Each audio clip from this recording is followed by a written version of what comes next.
perselingkuhan antara politik dan hukum, dan kalau sudah terjadi perselingkuhan ya hasilnya jadi putusan yang haram semacam ini.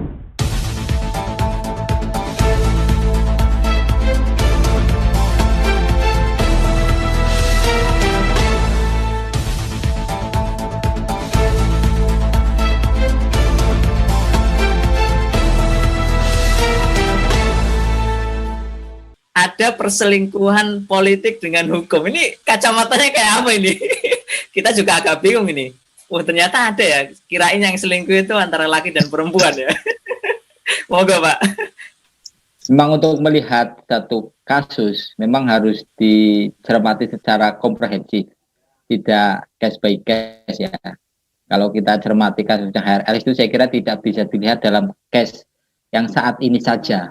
Tapi rangkaian peristiwa yang tadi disampaikan oleh oleh Pak Chandra, saya kira sangat tepat sekali bahwa kasusnya HRS ini memang agak khusus ya, tidak bisa dilihat diteropong dengan menggunakan kacamata hukum saja, karena di situ ada dugaan, ada nuansa ya, ada nuansa politik, karena di situ juga ada peristiwa-peristiwa yang mendahulunya dan itu sangat panjang ya.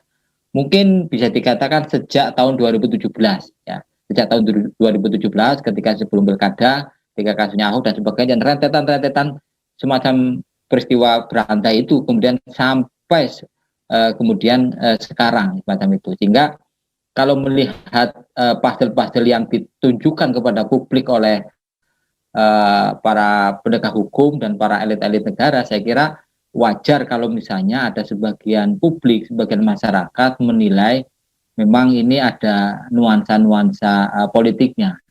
Kalau tadi disebut Pak Chandra itu ada persinggungan atau perselingkuhan antara politik dan hukum, dan kalau sudah terjadi perselingkuhan ya hasilnya jadi putusan yang haram semacam ini. Semacam ini. Jadi putusan hukum yang haram semacam itu, nggak bisa diterima, nalar publik itu tidak bisa menerima. Gimana putusan hukum yang diproduksi dari sebuah perselingkuhan politik dan hukum, ya hasilnya seperti ini, akan menimbulkan kontroversi, dan saya kira ini menjadi catatan penting bagi masyarakat ketika menilai bagaimana proses penegakan hukum itu kalau sudah dicampuri dengan urusan politik maka akan sangat akan rusak semacam ini. Apa yang Anda lihat dan Anda lakukan setelah menyaksikan vonis HRS ini? Pertanyaannya begitu, Pak. Monggo Pak Omar dulu ini. Yang pertama saya kira yang harus kita lakukan, kita mendorong ya, kita mendorong bahwa HRS adalah warga negara Indonesia yang punya hak hukum yang sama dengan warga negara yang lain. Kalau misalnya dia tidak terima dengan putusan pertama, kira ada jalur di tingkat banding, dan itu jalur yang konstitusional yang sudah ada koridor hukumnya. Saya kira putusan-putusan hukum atau tindakan-tindakan hukum kita hadapi dengan prosedur-prosedur hukum yang berlaku, artinya lewat jalur-jalur hukum yang sudah, kanal-kanal hukum yang sudah disediakan. Kekecewaan publik saya kira bisa dipahami ya, kekecewaan publik bisa dipahami karena memang itu masih jauh dari rasa keadilan masyarakat, dan saya secara pribadi mendukung HRS misalnya untuk menggunakan hak hukumnya untuk mengajukan banding, karena antara kasusnya dengan apalagi dakwaannya dengan putusannya itu sangat kontra sekali, sehingga wajar kalau misalnya HRS kemudian tidak menerima dan kemudian akan mengajukan banding di pengadilan di pengadilan tinggi, dan saya kira ini harus kita support. Itu yang pertama. Yang kedua, saya kira masyarakat harus diberi literasi tentang hukum yang benar itu seperti apa ya, yang benar itu seperti apa, yang sesuai dengan hukum itu yang seperti apa. Nah, pertanyaannya adalah apakah kasusnya HRS itu memang layak untuk diberlakukan semacam itu, mendapatkan putusan hakim dengan 4 tahun penjara hanya karena persoalan yang sepele semacam itu. Ini saya kira masyarakat perlu tahu sehingga ini menjadi literasi yang baik dan menjadi kontrol sekaligus dari publik kepada lembaga-lembaga pengadilan. Selama ini kan masyarakat masih menilai kita itu sepertinya itu surplus peradilan, tapi sangat defisit keadilan. Ini yang menjadi problem kita ya. Apalagi penegakan hukum kita itu seringkali itu tebang pilih atau bahkan pilih ditebang dalam itu. Kalau terhadap persoalan-persoalan yang terkait dengan masyarakat kecil, masyarakatnya tidak punya akses ekonomi, akses politik, apalagi akses hukum, itu hukum seolah-olah itu sudah sangat tajam ke tajam ke bawah, tumpul ke atas semacam itu. Dan ini harus menjadi perhatian dari semua pihak, terutama bagi lembaga-lembaga peradilan, bahwa hukum tanpa keadilan itu bukan namanya hukum. Hukum tanpa keadilan itu bukan namanya hukum. Hukum diadakan itu menghasilkan keadilan. Kalau misalnya hukum tanpa keadilan itu bukan namanya hukum, mungkin yang lain semacam itu.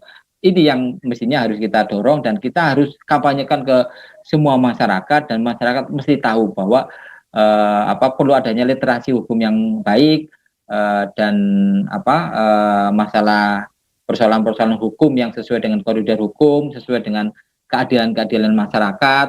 Saya kira kita berhukum tidak hanya berpijak pada aturan yang sangat rigid tekstual saja, tapi juga bagaimana menggali rasa keadilan yang tumbuh dan kembang di tengah masyarakat, sebagaimana juga yang ada dalam konstitusi kita mengendaki semacam itu. Mungkin itu, Mas Hanif. Saya melihat kalau dari beberapa peristiwa besar yang kemudian menjadi tontonan masyarakat, dan sepertinya memang pemerintahan saat ini memang sangat cukup kuat, dan saya melihat kuatnya pemerintahan ini memang di sana itu berkumpulnya para oligarki,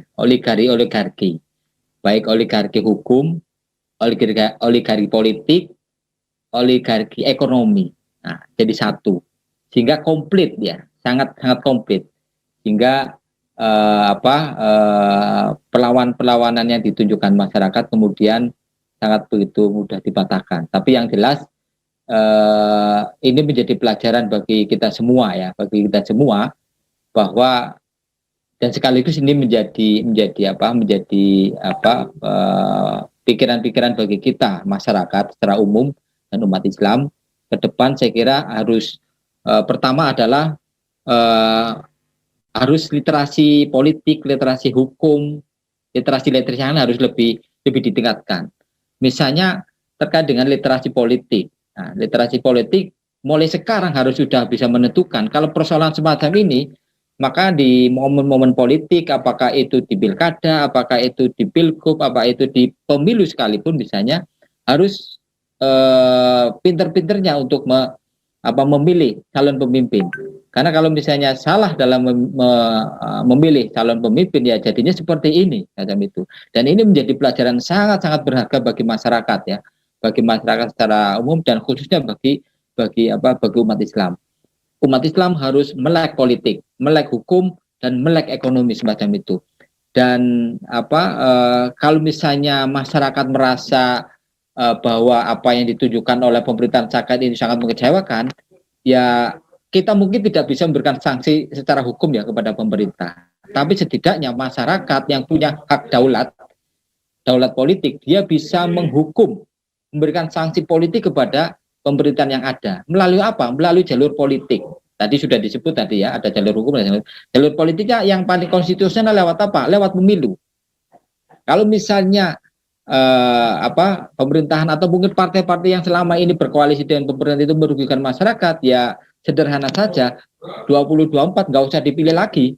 Kita pilih partai yang mendekati aspirasi umat, misalnya aspirasi masyarakat, macam itu. Kalau misalnya kita memilih partai yang selama ini merugikan atau menyakiti masyarakat, menyakiti umat Islam, ya kita akan terulang lagi. Nah, ini saya kira menjadi catatan penting bagi kita semua, bagi masyarakat, dan terutama bagi umat Islam, karena umat Islam adalah mayoritas, sehingga mestinya adalah daulatnya adalah ke umat Islam, dan umat Islam mempunyai investasi yang sangat besar terhadap negeri ini. Karena itu ke depan saya kira masyarakat dan umat Islam secara keseluruhan harus melek politik dan tidak boleh alergi terhadap politik. Karena kalau Anda alergi politik, Anda akan menjadi korban politik atau menjadi objek politik.